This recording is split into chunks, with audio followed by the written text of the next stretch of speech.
Yan, sa mga nagtatanong ng mga brand ng magaganda, RCB, Solfili, Uma, yan, JBT, yan, magaganda yung mga yan eh.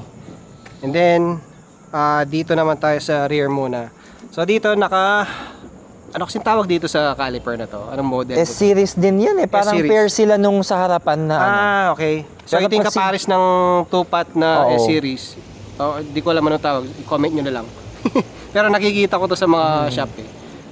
Tapos yung disc mo, stock lang din Stock yan. disc, okay. Hindi ko man din na magpalit sa likod kasi dahil ang priority ko kasi yung harapan na siya sigurado madalang mong gamitin yung Oo, rear brake. madalang lang talaga magamit yung likod. Oo. Priority talaga yung sa harapan na malakas dati yung Totoo yun. preno. Pati ako madalang din ginagamit yung rear. Pag mabagal, doon ko ginagamit. Okay, dito naman, same din. Kapares ba to nung kabila? Oo, yan binili yung mo? kapares Okay. niya din So ito dito. yung may adjuster yan. Pwede mo Right lipat side. dito.